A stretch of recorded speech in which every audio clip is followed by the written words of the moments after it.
I'd like to begin by respectfully acknowledging the Gadigal people of the Eora Nation as the traditional owners and the custodians of the land on which we're meeting today, and to pay my respects to their elders, both past and present. So, good morning, everyone, and it's such a delight to see you here this morning, and particularly having the opportunity to listen to the Minister and Catalina. My name is Elizabeth Coombs, and I'm an advisory board member. I've been associated with Affinity for some years now. Now, for those of you who've never attended an Affinity event, and there are so many familiar faces around the room, just let me briefly introduce you to the organisation. Affinity was formed by a group of young Muslim Australians in 2000, and through organising events like today's morning conversation, Affinity aims to promote multiculturalism and foster intercultural and interfaith dialogue. And that's about building bridges between different groups in society. And my job today is to have the honour to introduce today's facilitator, and that's Catalina Florez. A broadcast journalist of 10 years, Catalina has covered everything from leadership skills and federal elections to bushfires and droughts. After an award-winning period in regional New South Wales, Catalina moved to Sydney to cover general news, but her fascination with politics lured her to Network 10's Canberra Bureau, and there she covered the Prime Ministership of Tony Abbott and reported on both campaigns during the 2016 election. Catalina now heads the Political Bureau at New South Wales Parliament House, where she's already covered the leadership of 2 premiers. During her career, not only has she reported on major political events, but has also broken stories about children in detention and the mistreatment of prisoners in the justice system. Colombian-born and fluent in Spanish, Catalina has a passion for storytelling. So please join me in welcoming Catalina. Thank you so much, Elizabeth, for that lovely introduction. And welcome to this morning's conversation with Minister David Elliott. So David Elliott, to give you a bit of a background to the Minister, was Bankstown born. He was educated at Christian Community High School before completing a Bachelor of Arts in History and Asian Studies. David was elected to the 55th Parliament as the member for Baulkham Hills in 2011, and during his time there has held various roles before being appointed Minister for Corrections, Emergency Services and Veterans Affairs in 2015. Earlier this year, the portfolio of counter-terrorism was added to his duties. So thank you, David. Let's give him a welcome.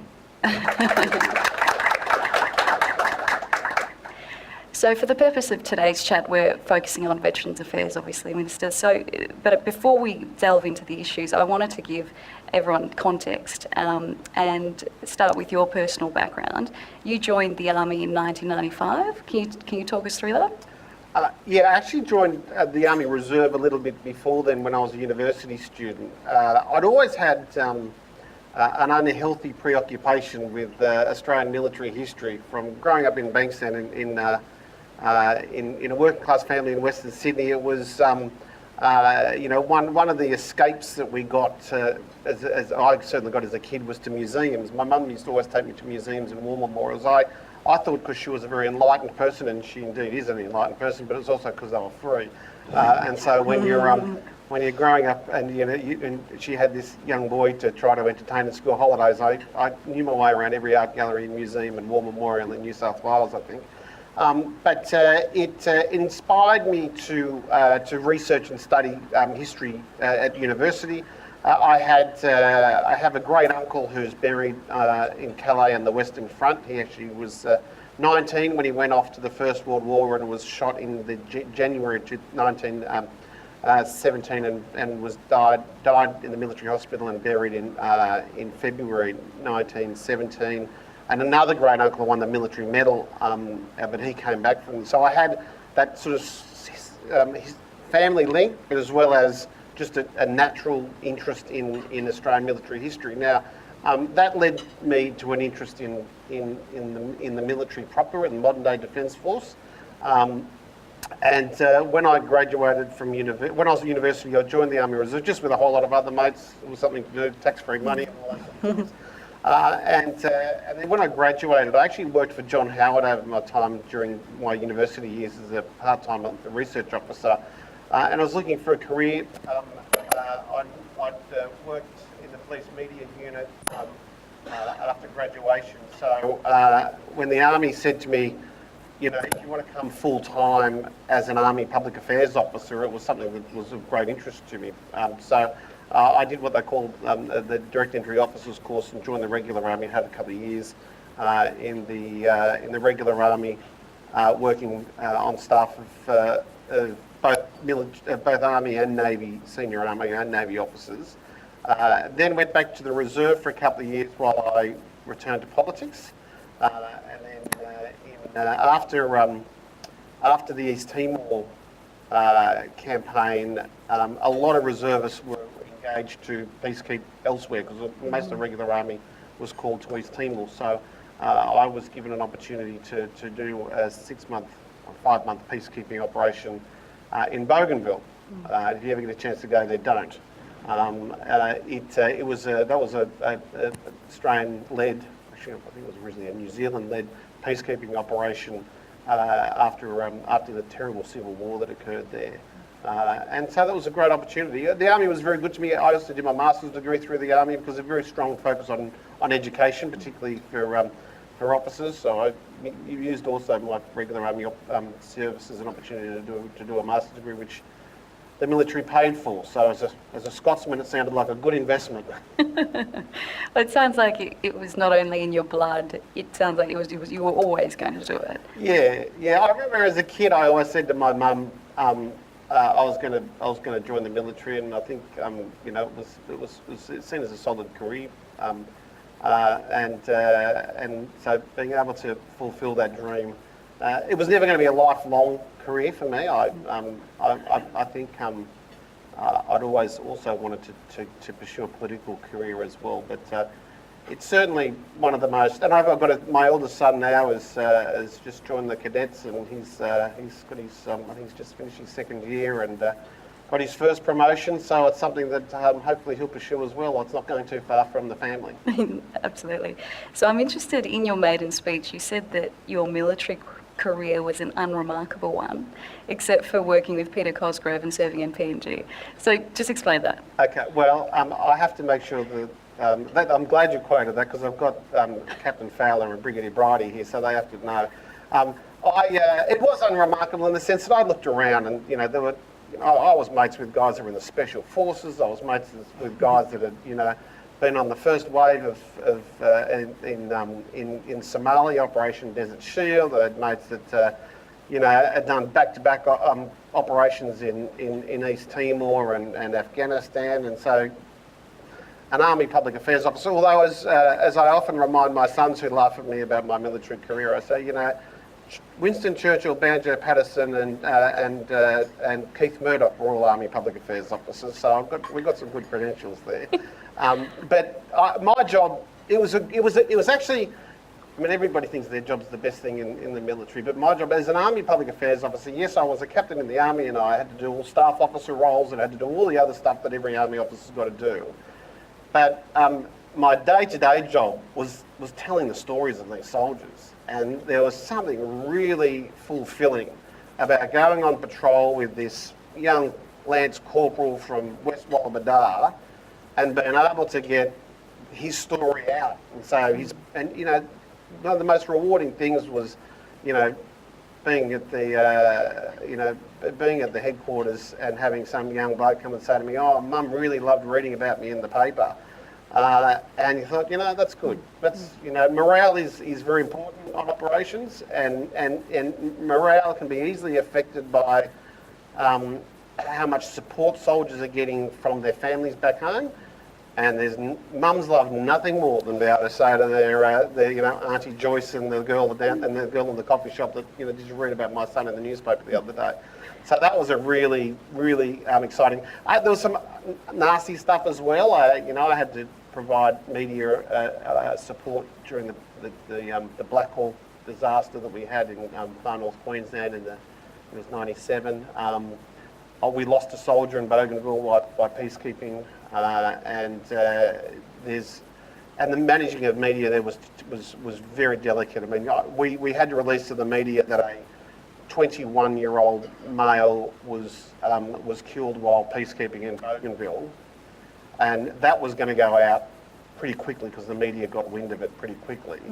And so you can imagine the families of every 21-year-old male serving in Bougainville, how they would have felt when they got that message. So I actually got the commander to allow me to get every male from 19 to 25 to contact their parents within an hour, so that I didn't have 200 families out there panicking that their son had been killed in operations, and then of course dealing with the subsequent search for the body and the repatriation and the inquiry and all that sort of stuff wasn't very, very pleasant either. So yeah, it was a good job. But I mean, I met now His Excellency Sir Peter Cosgrove on a couple of occasions. I remember the first one, I think I mentioned in my maiden speech. I worked with Peter Collins, the former Liberal leader. He and Peter Collins were very close friends. They went to Waverley College together. They were at cadets together. So I met Peter Collins. Used to always say when I was in the army, if you run into a bloke named Cosgrove, make sure you let him know that we're friends. And at the time, he was a brigadier. And I remember he was hosting General Sir Michael Rose, who was over here. He was the commander of the NATO forces in Bosnia. And General Rose his host officer was then Brigadier Cosgrove, and I had to take General Rose to a few media interviews while he was here, and I ended up spending a couple of days with Brigadier Cosgrove. And I said, we've got a mutual friend, blah, blah, blah, and we got to talk about his Vietnam service.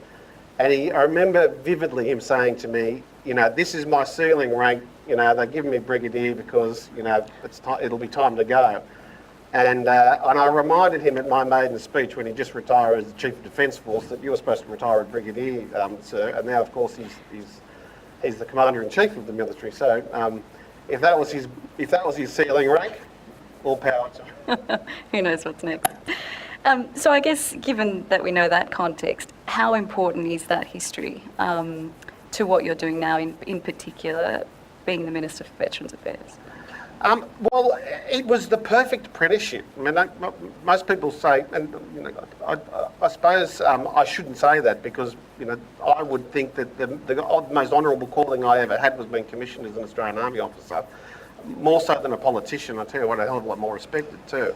But the irony is, I don't think I could have been Veterans Minister unless I'd gone peacekeeping. I think I would have felt that I wasn't honouring the role. Not that peacekeeping in Bougainville was anything remarkably like,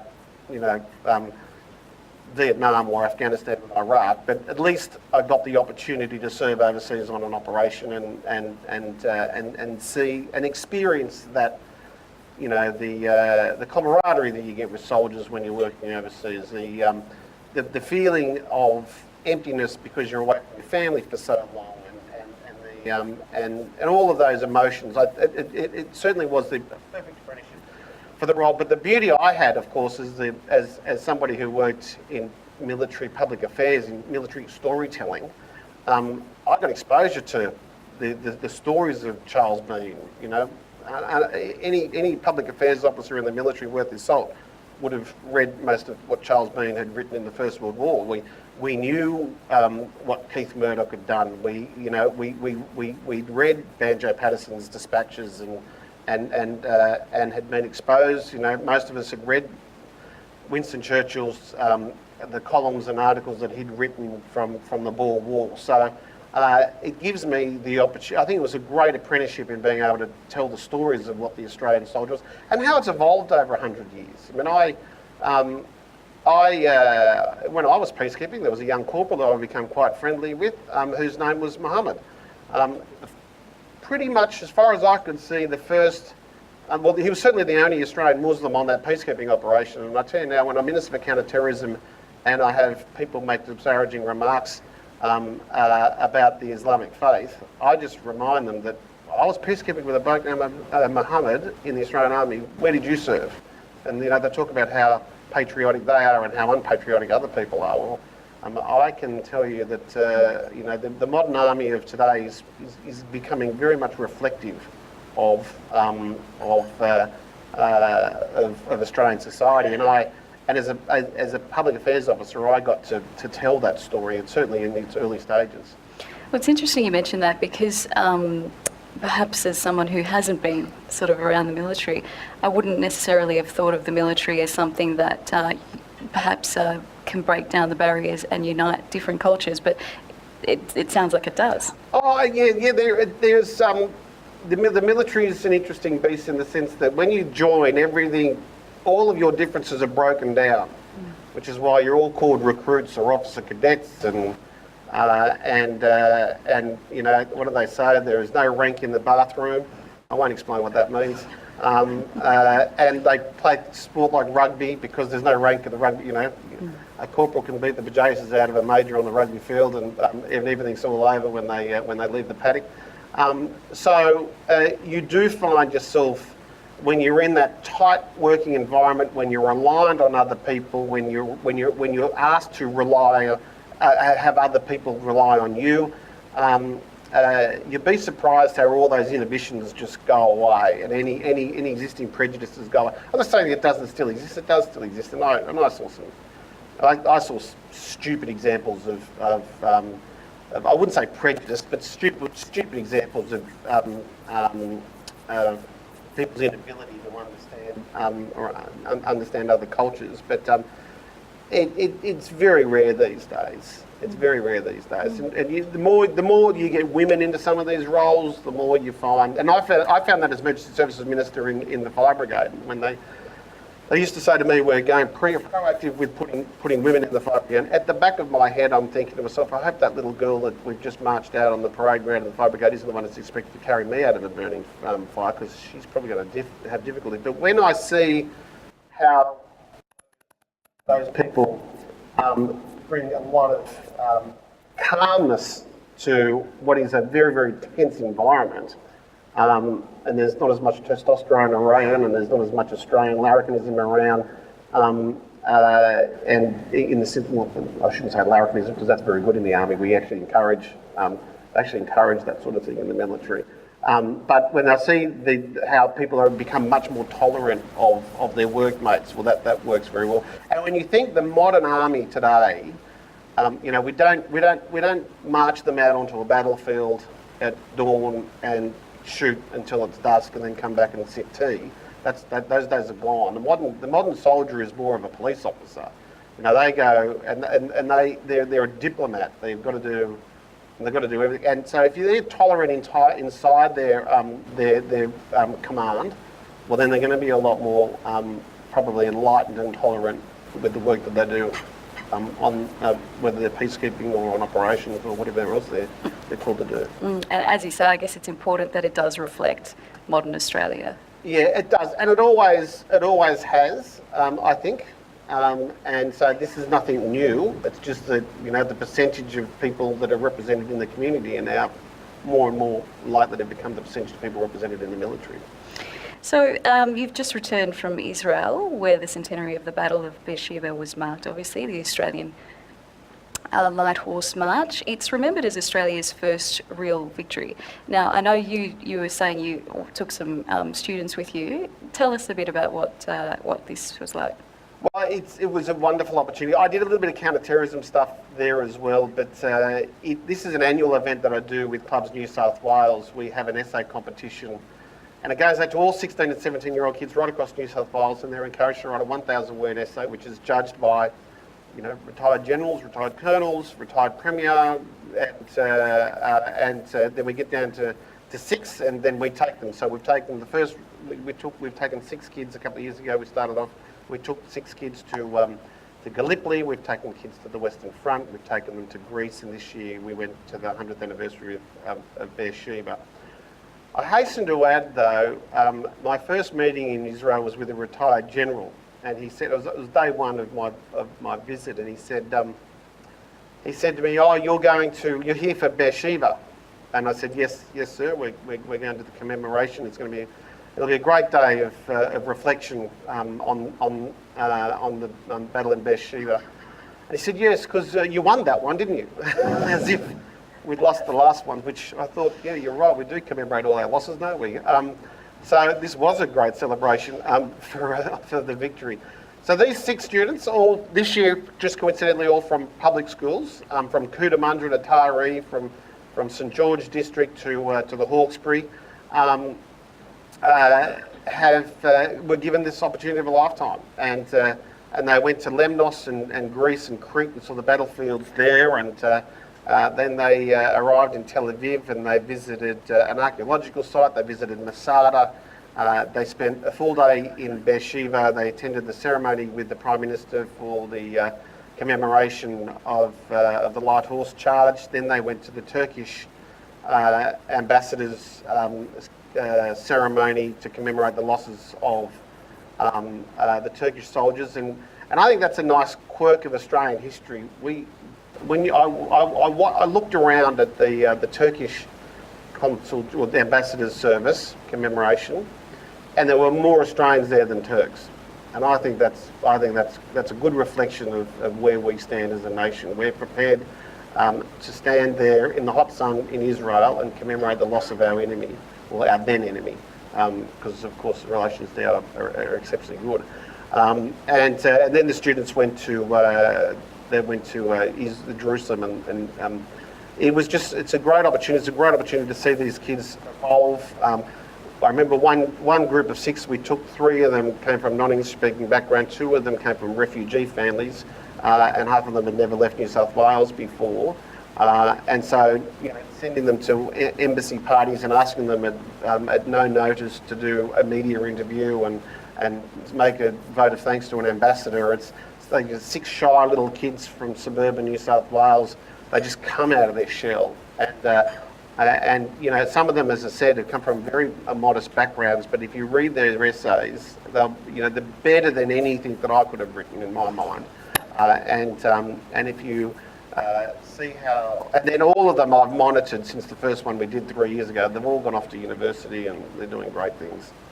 It's amazing what a trip like that can do for the mind. Absolutely, and mentoring. So the battle and the courage displayed, many say, represents the spirit of the Australian people. How important do you think is that Anzac spirit in modern Australia? Well, I think it's very, very important. For a number of reasons. You could go through the individual traits, and actually the current army, Australian Army, drives those traits home into soldiers and officers. Courage. Soldier has to have courage, and that is, and it's not just the courage to put their head over the parapet and be on a battlefield. It's the courage of their convictions. It's the courage to work out what's right and wrong and speak out against what's right and wrong. It's the courage to act on what's right and wrong. It's the courage to do things that they've never done before, to step out of your comfort zone. I mean, soldiering is a I should say sailoring as well, Captain Fowler, I do apologise. When I talk about soldiering, can everybody just assume I'm talking about airmen and naval? Otherwise I'll have the Chief of Navy keep ringing me up again and getting very upset. You require, courage, discipline. As much as the Australian soldiers are quite rightly known to be ill-disciplined, in the sense that, they have a healthy disregard for rank, they have a healthy disregard for authority.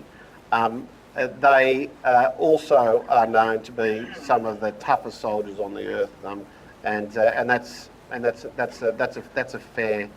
That's an acquisition of a title that I think is very, very fair. Educated, we've got a very smart army. That's thanks because we've got a good education system. We've got a smart army. It is not unusual. We've had Chief of Army that has come from the ranks. That's not something that happens in a lot of countries.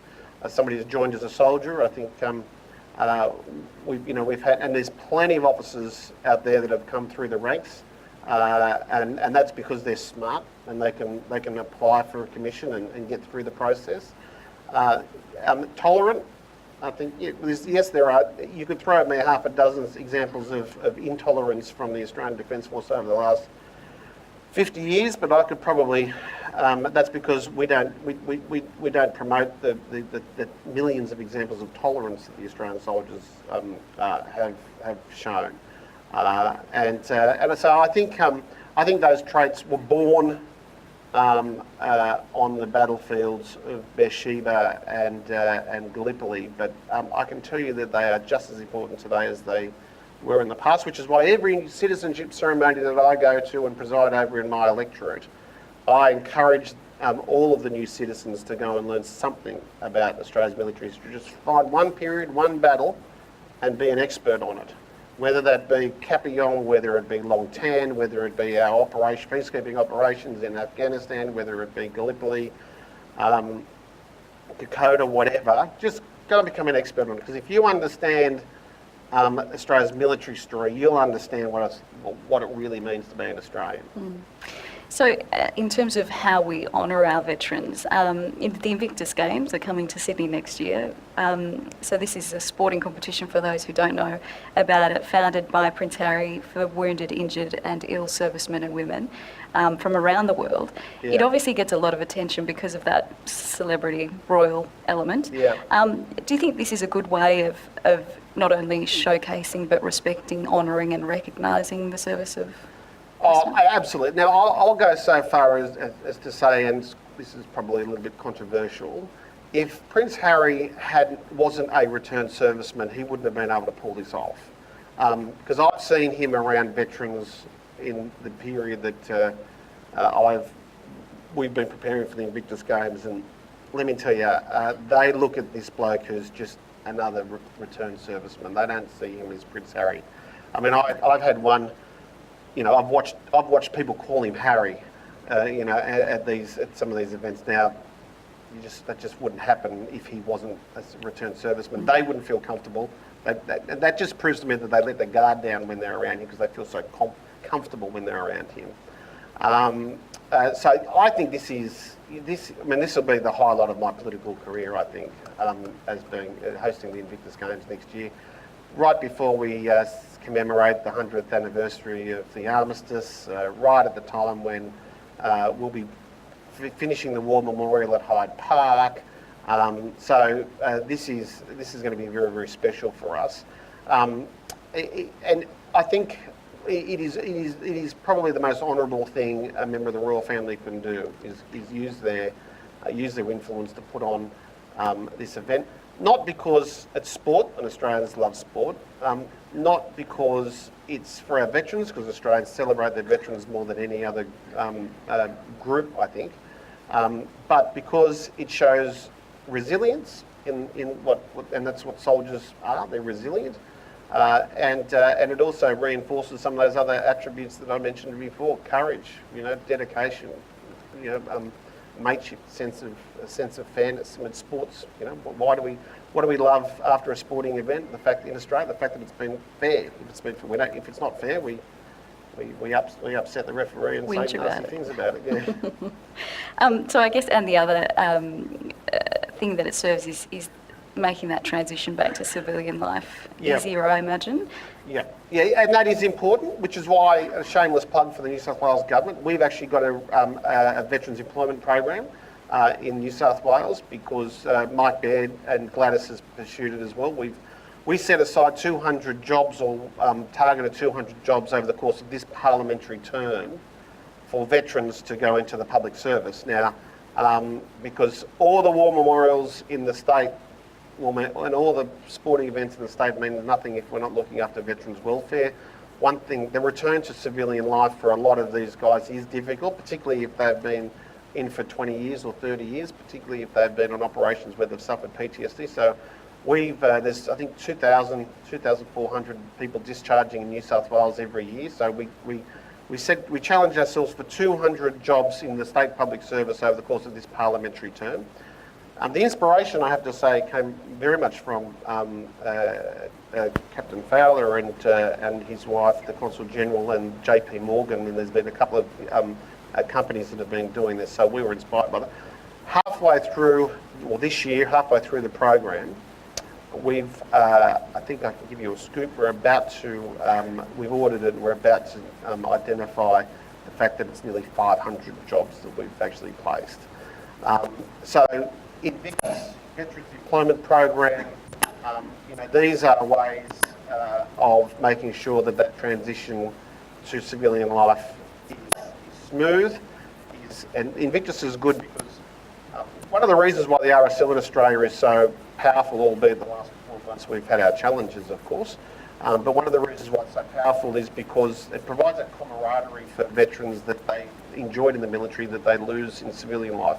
Invictus will provide that as well, and it'll entrench that, even if just for a small period of time.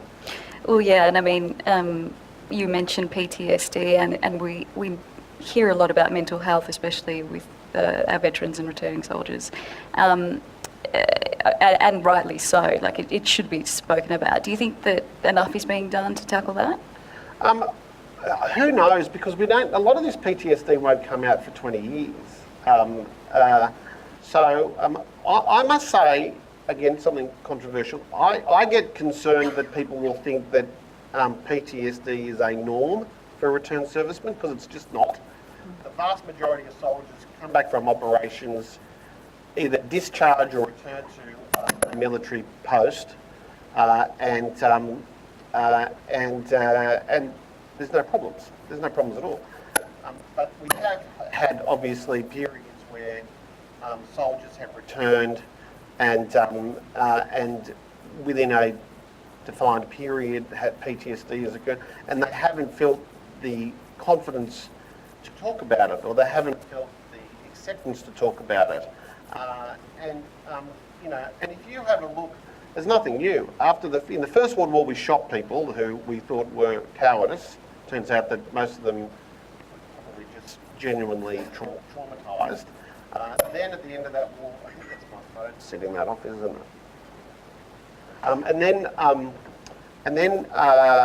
And then after the war, we found out, oh yes, this might be this thing called shell shock. Second World War, we didn't shoot as many people for cowardice, but there was obviously a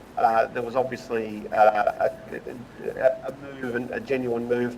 But they came back and returned to their normal activities, their normal lives. Probably drank too heavily if they were traumatised, but everybody just thought that was either accepted, it was an Australian attribute, or they had every right to because they'd been traumatised.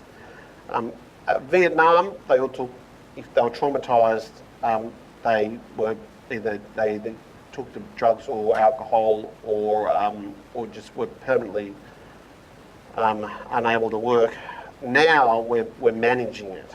Now, I remember for my small contribution as a peacekeeper, I think my last contact with Army was about 7 years after I left, just to make sure that my life was normal. And I think that's good, that's healthy, that's positive, it's just, it's right, it's appropriate. And I think that it will also allow us to say to our soldiers that are returning, it's okay if something's not right, and we are here to fix it. And my view is that that the fixing should be done by both the RSL and the government. The RSL, obviously, no surprise to anybody, has let the side down in doing that in recent years, but I think what we've seen in the last couple of months is an intent from the RSL to return to providing that service. You mentioned the ongoing scandal, let's say, in the RSL. Yeah. That must be disappointing as a Minister for Veterans Affairs, but also do you feel, to give everyone the confidence that you are on top of it and you've weeded it out? Yes. First question, disappointed, horrified, disgusted. We had, and it's all coming out as evidence. I know I'm not supposed to talk about it too much because it is an ongoing inquiry. But I felt very, very much let down. The fact that I had to go and ask corporate New South Wales, corporate Sydney, to provide me with the seed funding for the Invictus Games because the RSL didn't provide me with one red cent, horrified me. And thanks to Clubs New South Wales, thanks to James Packer, thanks to a whole lot of other people who just said, yes, we will back this in spades. And yet the RSL, who was flying people off business class to the Invictus Games in London and Orlando, couldn't give me one red cent. That horrified me. And and then obviously everything's on the public record from the rest of the inquiry that's going on. And this all came in the 100th anniversary of the organisation, and the RSL, the former leadership of the RSL, were horrified that all these other ex-service organisations like Soldier On and Mates for Mates, well, they're all popping up. Well, why were they popping up? Because you let the side down. The new president is fantastic. The fact that he's taken at a young age leave without pay to sort the joint out says to me that his heart's in the right place, and we should never stop in providing accolades to him for that. There will be, I've already foreshadowed, there'll be change in legislation depending on what the inquiry finishes, what the inquiry provides me with. And we're just going to now appeal to the new generation of returned servicemen and women and say, join up, and we're going to provide a Rolls-Royce service for you. Because it's important that the public don't lose their public faith in the organisation either. Well, the public faith in the organisation is shot at the moment. I mean, I visit sub-branches in regional New South Wales. The RSL quite rightly has said we're not going to fundraise anymore. Now, that means that in some of these, I think I was in one country town the other day, that means they can't sell their poppies, which means that they don't have the money to run their Remembrance Day service. That's tragic, because there's still the children of World War I veterans in that country town that are expecting to go and lay a wreath and pay their respects at the memorial where their father's name's engraved. So this is a big problem for us. I'm hoping next year we get the inquiries finished. Any legislation that needs to be changed will be changed, and then we can roll into the Invictus Games with a whole new organisation.